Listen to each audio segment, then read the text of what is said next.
This is going to be the ultimate M3 Touring, and I'm telling you, just watch it progress over the next couple of days and it's going to look amazing.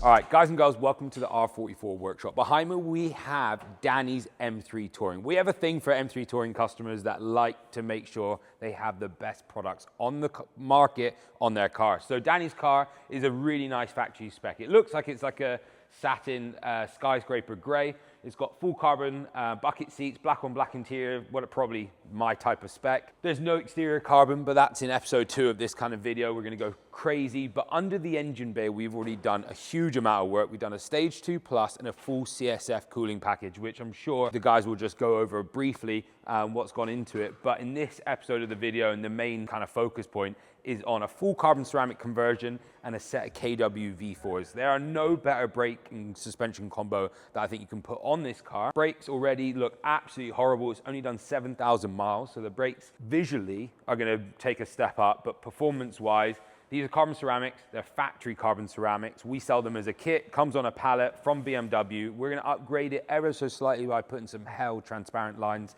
some nice 660 Motul fluid, and then suspension-wise, the V4s are the holy grail from KW. I've done these on M3s and M4s in the past. They've driven really well, and these are actually the ones valved for the G81 M3, which has a little bit more weight, I'd expect, on the rear. So it's gonna be super cool. I'm gonna enjoy it. It's gonna be a nice install. We're gonna try and maybe pair it with some top mounts. We'll see what we kind of do over the next couple of days, and then we can get the suspension dialed in. But this is gonna be the ultimate M3 Touring, and I'm telling you, just watch it progress over the next couple of days, and it's gonna look amazing.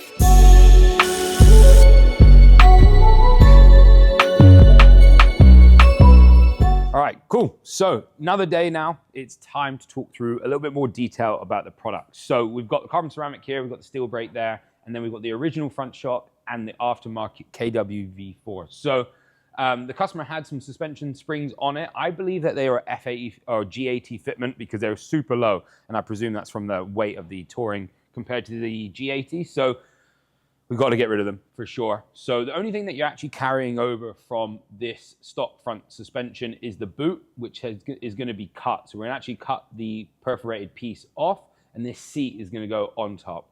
We're actually going to install some Milway top mounts. So the customer didn't actually specify any top mounts, but what we're going to do is put some Milways on, which we don't actually sell Milways on the website, but we do rate them. They're probably one of the best top mounts on the market. We're doing the street ones, which we'll see later on in the video, I'm sure, when we go to alignment. But let's go through the V4s. So you've got 2 main adjusters. The main thing I love about V4s is the adjustments on the side of the shock rather than the bottom of the shock. You've got high and low speed bump on the kind of edge here, and then you've got the adjuster on the top for the rebound, which is really easy to do. You have the little cog that you put in the middle, and then you can just do the clicks. That's pretty much it. It's a nice bit of kit. You can get the V4 Club Sports. I don't know if they do them for the wagon, for the touring version, but for the G80 M3, you can get the Club Sport, which comes with the KW top mount. And I highly recommend them because they're really nice to install because they come pre-installed from like pre-ready to go from factory. But yeah, nice bit of kit. And all we're going to do is check all the clicks, figure out where they are. We've got a click sheet that we give the customer when they collect it. We'll figure out where we are, and then we'll just start driving the vehicle and getting a feel where it's at. And then the customer is just going to have to customize it over time. I believe these are just a constant adjustment. From the day you get them installed to the day you take them off your car, you're just going to be constantly improving them and getting them where you like them. We're going to run stock drop links because it's not going to be majorly low. And yeah, that's pretty much it. Nice bit of kit, super clean. Nice adjuster as well. Good thread so you can adjust it. So now let's talk calipers and discs. So benefits, carbon ceramics. Main thing, carbon ceramics do not get pretty much heat like fade. So you can't really get any fade from a carbon ceramic. They just keep glowing and the friction stays very similar to what you need. But the main thing is quite an important thing is to get them up to temperature. Straight off the bat, these things don't stop very well. We've got them on our Porsche GT3 and you need to warm them up pretty much. But you've got the weight benefit. You also have more surface area. I think the caliper is slightly bigger on the ceramic caliper to allow a slightly bigger pad that goes in and it has a bit more surface area, but I'm not too sure. Otherwise, it's just a gold caliper. But let's do the weight differences here. So the carbon ceramic disc itself is 7.3 kilograms, which is nice and light, which is lovely. Then 7.3, and then we've got the OE disc, 12.9. So without the tissue. Oh, without the tissue. So sorry. So 12.9 still. My tissue wasn't that heavy. But yeah, so a good 5 kilograms heavier at least per disc of such. This is obviously the front, so the rears are going to be slightly less.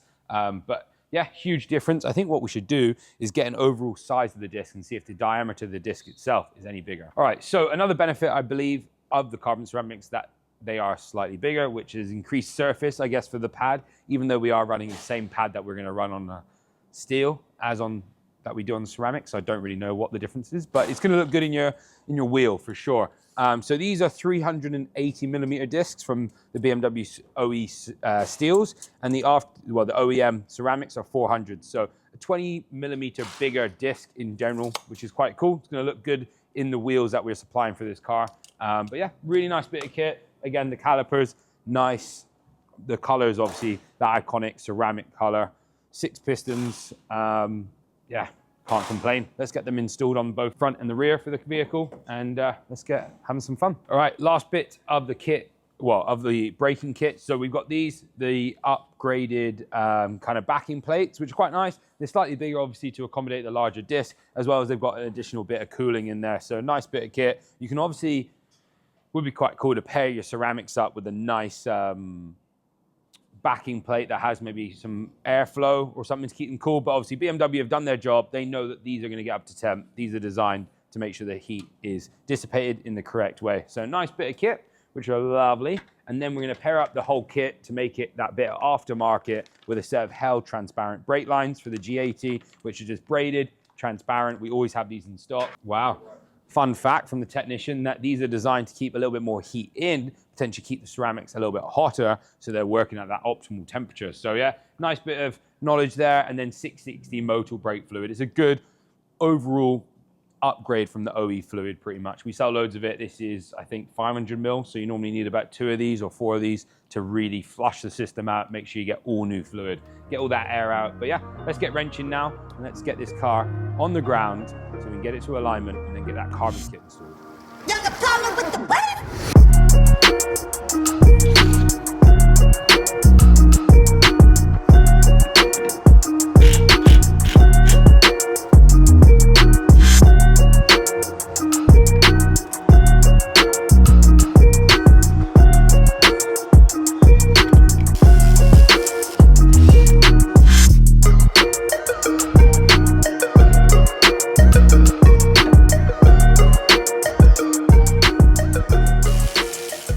So we are midway through the installation of the KW V4s. We were installing them and we kind of went back to the customer. We basically said, look, you're going with the pinnacle of suspension, but you're using the stock top mounts. With the max adjustability that you can with the KW coilovers, we may as well partner that up with the top mounts. And we have got these, the Milway adjustable top mounts. So we fitted the passenger side. We're going to go over to the driver's side now and get them fitted and show you the process and the adjustability and everything like that.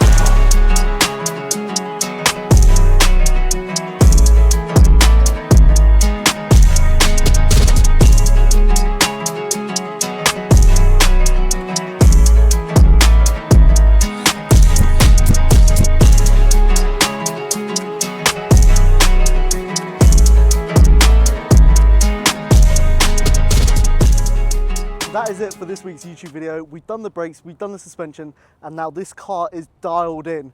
And right now it's not looking right, it's not looking complete with the wheels, but I'll leave you at that.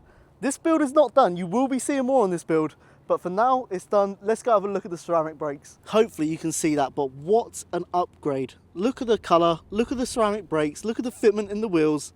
Yes, love it. Obviously we've got the gold rear calipers as well. Have a look at the ceramic brakes. That is just, oh, that is perfection, that is. As far as the suspension goes, it is completely dialed in. And may I say the difference between the K3s and the K4s is night and day. Let's have a look. Let's have a look at the side profile. Look at the fitment. That is on point, that is there. And to note on the ceramic brake front, please be aware that when you fit these, they are built for the heat. They are not built to be cold and start smashing on the brakes as soon as you wake up. They are cold, they need bedding in. So when you get carbon ceramics, please bear in mind they are not as efficient as when they are hot. But when they are hot, nothing else competes. So that is it for this week's YouTube video, but that is not it for the G81 build. We do have another episode coming out and talking about a few of the MHC bits, which I'll keep as a secret for now. But if you are interested in any of these parts, please hit us up on the website. We will sort you out. Links in the bio. Go check it out, and we'll see you on the next one.